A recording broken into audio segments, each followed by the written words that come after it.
நண்பர்களே, ஒரு நிமிஷம் உங்க பரிசை திறந்து பாருங்க. காலியா இருக்கா? இல்ல மாத கடைசியானா கடன் வாங்குற நிலைமை வருதா? நான் ஒரு கேள்வி கேட்கிறேன். ஆழமா யோசிச்சு பதில் சொல்லுங்க. நீங்க கஷ்டப்படுறீங்களா? ஆமாம். கண்டிப்பா நியாயமா, தர்மமா இருக்கீங்களா? நிச்சயமா. அப்புறம் கடவுள் உங்களுக்கு மட்டும் பணத்த குடுக்க மாட்டேங்கிறார். ஏன் பணம் உங்க கையில தங்காம தண்ணி மாதிரி நழுவி போகுது? நான் என்ன தப்பு பண்ணேன் அப்படின்னு என்னைக்காவது தனியா உட்கார்ந்து அழுதுருக்கீங்களா? இது உங்க நேரம் சரியில்லைன்னு அர்த்தம் இல்ல. இதுக்கு காரணம் உங்க சேலரியோ வேலையோ இல்ல. பிரச்சனை வேற எங்கேயோ இருக்கு. புத்தரும் சாணக்கியரும் எச்சரித்த 5 கொடிய பண தவறுகளை உங்களையும் அறியாம நீங்க செஞ்சுக்கிட்டு இருக்கீங்க. குறிப்பா அந்த 5வது தவறு. அதுதான் உங்களை இன்னும் ஏழையாவே வச்சிருக்கு. அது என்னன்னு தெரிஞ்சுக்கிட்டா, அடுத்த 30 நாட்கள்ல உங்க பண நிலைமை மாறத் தொடங்கும். வாங்க அந்த ரகசியத்த பார்க்கலாம். முதலாவது பணத்தை பத்தின ஒரு அடிப்படையை புரிஞ்சுக்கோங்க. நம்ம பள்ளிக்கூடத்துல சொல்லிக் கொடுக்காத பாடம் இது.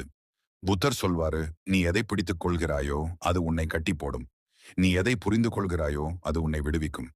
பணம் என்பது வெறும் காகிதம் கிடையாது நண்பர்களே. அது ஒரு ஆற்றல் எனர்ஜி. தண்ணீர் எப்படி ஓடிக்கிட்டே இருந்தா சுத்தமா இருக்குமோ, தேங்கி போனா நாற்றம் அடிக்குமோ, பணமும் அப்படிதான். அதுக்குன்னு சில விதிகள் இருக்கு.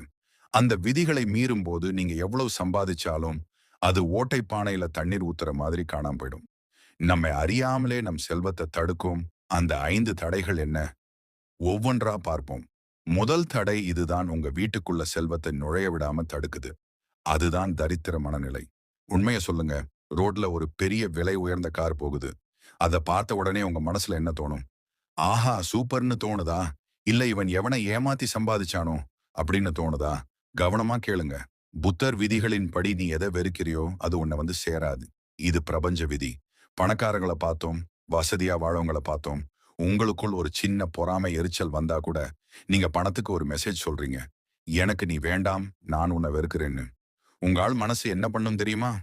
ஓ! இவனுக்கு பணம்னா பிடிக்காது போலன்னு நெனச்சு பணத்த ஈர்க்கும் வாய்ப்புகள தடுத்துரும். சோ இன்னையிலிருந்து யார் வளர்ந்தாலும் மனசார பாராட்டுங்க. அவர் ஜெயிச்சிட்டாரு. அடுத்து நான் ஜெயிக்க போறேன்னு சொல்லுங்க. அந்த பாசிட்டிவ் வைப்ரேஷன் தான் செல்வத்தை ஈர்க்கும் காந்தம். 2வது தவறு, நம்மள 90% பேர் செய்யறது. பணத்தை அவமரியாதை செய்வது. சாணக்கியர் ரொம்ப அழகா சொல்வாரு. லட்சுமி தேவி சஞ்சலமானவர்.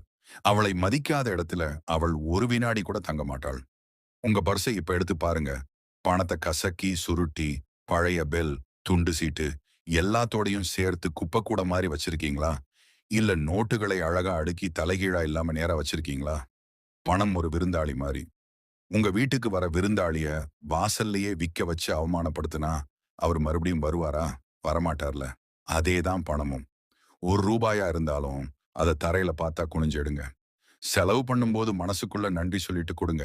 நீங்க பணத்த ஒரு ராஜாவா மதிச்சா, அது உங்கள ஒரு ராஜாவா வாழ வைக்கும். பணத்த ஒரு ராஜாவா மதிச்சா, அது உங்கள ஒரு ராஜாவா வாழ வைக்கும். நண்பர்களே, பணத்த மதிக்காதது கூட ஒரு சாதாரண தவறு தான். அத சுலபமா திருத்திக்கலாம். ஆனா அடுத்து நம்ம பார்க்க போற 3வது விஷயம் இருக்கே, இது தவறு மட்டுமே இல்ல. இது ஒரு ஆன்மீக தற்கொலை. நீங்க ஏன் இன்னும் கஷ்டப்படுறீங்கங்கிறதுக்கு உண்மையான விடை இங்க தான் இருக்கு. இத மட்டும் நீங்க புரிஞ்சுக்கலனா, நீங்க எவ்வளவு உழைத்தாலும் பணம் உங்ககிட்ட தங்கவே தங்காது. அது என்ன? கொஞ்சம் உன்னிப்பா கவனியுங்க. 3வது தடை ஈகை குணமின்மை. Lack of giving. இங்க ஒரு சின்ன லாஜிக் இருக்கு. உங்க கை விரல்களை நல்ல இறுக்கமா மூடி வச்சுக்கோங்க. இப்போ அந்த மூடிய கைக்குள்ள புதுசா எதையாவது வைக்க முடியுமா? முடியாது இல்லையா? அதேதான் வாழ்க்கையும். எனக்கே பத்தல நான் எப்படி மத்தவங்களுக்கு தர்றது?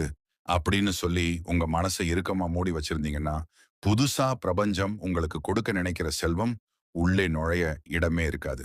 புத்தர் மிக தெளிவாக சொன்னார்.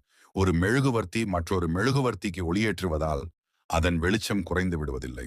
கொடுப்பதால் எவனும் கெட்டுப் போனதில்லை. இங்கே கொடுப்பது என்பது பணம் மட்டுமில்லை. ஒரு ஏழைக்கு ஒரு வேளை உணவு, ஒரு வாயில்லா ஜீவனுக்கு ஒரு பிஸ்கட், அல்லது கஷ்டப்படுற ஒருத்தருக்கு ஆறுதலான வார்த்தை. இது எல்லாமே தானம் தான். நீங்க எப்போ மனசார கொடுக்க தொடங்குறீங்களோ, அப்போ பிரபஞ்சத்துக்கிட்ட ஒரு மெசேஜ் சொல்றீங்க. என்கிட்ட நிறைய இருக்கு அப்படின்னு. அந்த எண்ணம் தான் செல்வத்தை ஈர்க்கும் காந்தம். தேங்கி நிக்கிற தண்ணி நாற்றம் அடிக்கும். ஓடுற ஆறு தான் சுத்தமா இருக்கும். பணத்த ஓட விடுங்க. அது பல மடங்கா பெருகி உங்களிடமே திரும்பி வரும். சரி, கர்மாவ சரி பண்ணியாச்சு. ஆனா இப்ப நான் சொல்லப் போற 4வது விஷயம், இது உங்க பணத்த மட்டும் அழிக்கல. உங்க நிம்மதியையும், தூக்கத்தையும் சேர்த்து அழிக்குது. குறிப்பா இன்றைய இளைஞர்கள் 20ல இருந்து 30 வயசுக்குள்ள இருக்கிறவங்க தெரியாம போய் சிக்கிற ஒரு சிலந்தி வலை இது. இந்த வலையில நீங்க சிக்கி இருந்தா எவ்வளவு சம்பளம் வாங்கினாலும் மாச கடைசியில உங்க அக்கவுண்ட்ல 0 தான் இருக்கும். உஷாரா இருங்க. அது என்னன்னு பார்க்கலாமா? 4வது கொடிய பழக்கம் போலியான கௌரவம்.